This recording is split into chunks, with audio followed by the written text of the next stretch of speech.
आज हमारे किचन में बनने जा रहा है बहुत ही टेस्टी रेस्टोरेंट स्टाइल नींबू, अदरक, हरी मिर्च और गाजर का टेस्टी अचार। और ये कैसे बनता है आज हम हमारी वीडियो में बताने वाले हैं।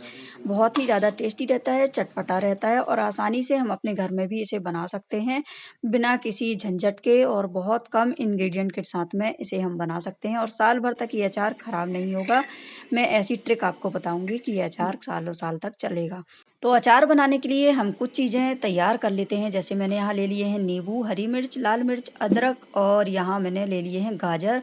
तो अदरक को अच्छे से साफ़ करके धोकर उनका पानी सुखाकर और मैंने इसे छिलका इसका निकाल लिया है।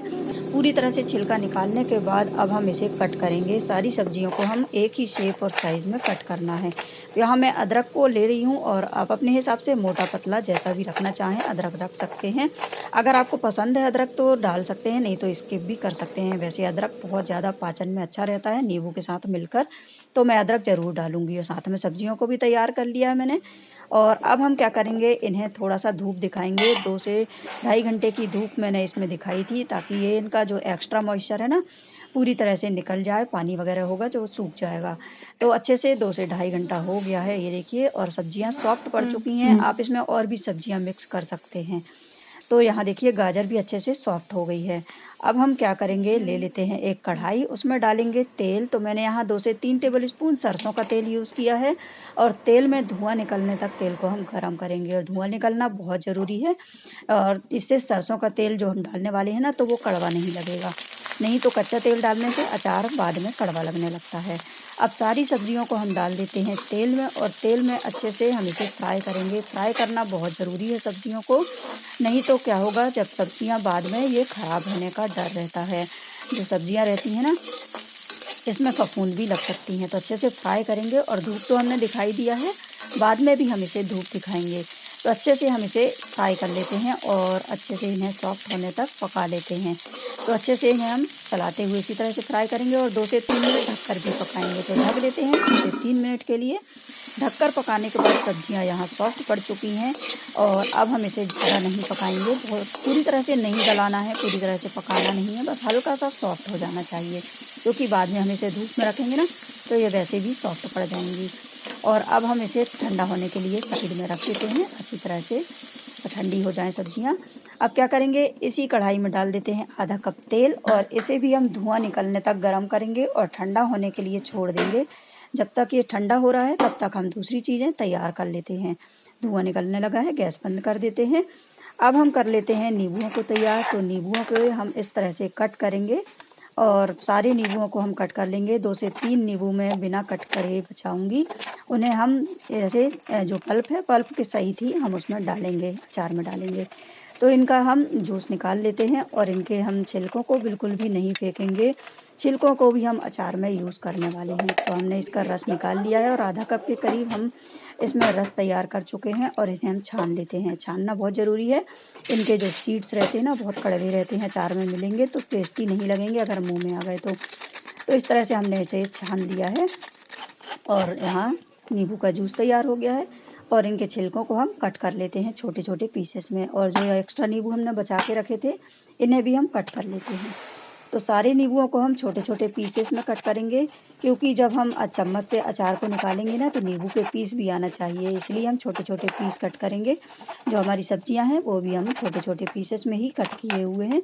तो इस तरह से हम नींबू के पीस कर लेते हैं, और जो हमने जो नींबू बचाए थे 2-3, उन्हें भी हम कट कर लेते हैं छोटे छोटे पीसेस में। अब क्या करेंगे, मसाला तैयार कर लेते हैं। तो मसाले के लिए मैंने 1 टीस्पून यहाँ मेथी ली है। मेथी इसमें थोड़ी कम ही डलती है कोई भी अचार में, क्योंकि मेथी हल्की कड़वी रहती है।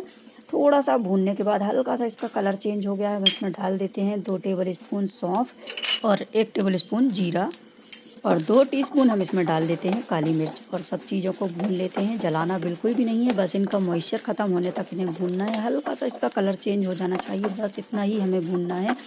और गैस की फ्लेम को लो ही रखेंगे जब हम मसालों को भूनेंगे। धीमी आंच पर भूनने के बाद यहाँ मसाले तैयार हो गए हैं, भून गए हैं। अब हम इन्हें ठंडा होने के लिए एक प्लेट में रख लेते हैं। ताकि ये अच्छे से ठंडे हो जाएं और इसके बाद हम इन्हें पीसेंगे। तो मसाले ठंडे हो चुके हैं, अब हम इस मिक्सर ग्राइंडर में डाल देते हैं और इसके हम दरदरा पाउडर बना लेते हैं। तो यहाँ देखिए बिल्कुल दरदरा पाउडर मैंने बनाया, बहुत ज़्यादा फाइन पाउडर नहीं बनाना है। तो मसाले तैयार हो गए हैं। अब हम सारी सब्जियों को डाल देते हैं एक बड़ी परात में और सब्जियों के ऊपर हम डाल देते हैं ये मसाले को जो हमने पीस कर रखे थे और साथ में डाल देते हैं नींबू जो हमने छोटे छोटे पीसेस में कट करके रखे थे। 2 से 3 टीस्पून हम इसमें डालेंगे लाल मिर्च पाउडर, तीखी वाली लाल मिर्च पाउडर डाल रहे हैं। 3 से 4 टेबलस्पून हल्दी पाउडर डालेंगे और साथ में डाल देते हैं ये किचन किंग मसाला। 2 टेबलस्पून के करीब मैं यहाँ किचन किंग मसाला डाल रही हूँ। बहुत अच्छा टेस्ट आता है इससे अचार में। तो इसके बाद हम इसमें डाल देते हैं 3 से 4 टेबलस्पून नमक। हल्दी और नमक डालने से ही अचार में प्रिजर्वेटिव का काम करेगा। तो ये चीज़ें ज़्यादा भी हो जाएंगी ना तो कोई डरने की बात नहीं है, बहुत अच्छा टेस्ट आता है अचार में और अचार प्रिजर्व भी रहता है साल भर तक के लिए। अच्छे से मिक्स करने के बाद हम इसमें डाल देते हैं तेल जो हमने गरम करके रखा था। तो अभी मैं इसमें आधा तेल डालूंगी, आधा तेल हम बाद में डालेंगे।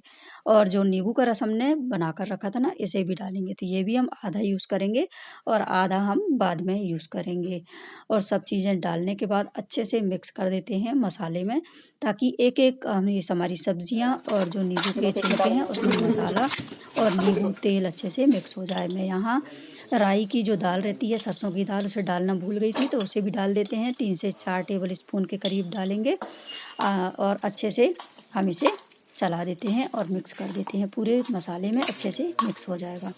और मिक्स हो जाने के बाद अब हम क्या करेंगे, इसे भरेंगे हमारे जार में। तो कांच का जार मैंने अच्छे से धो लिया था और धूप में पूरी तरह से सुखा लिया है, बिल्कुल भी मॉइस्चर नहीं रहना चाहिए।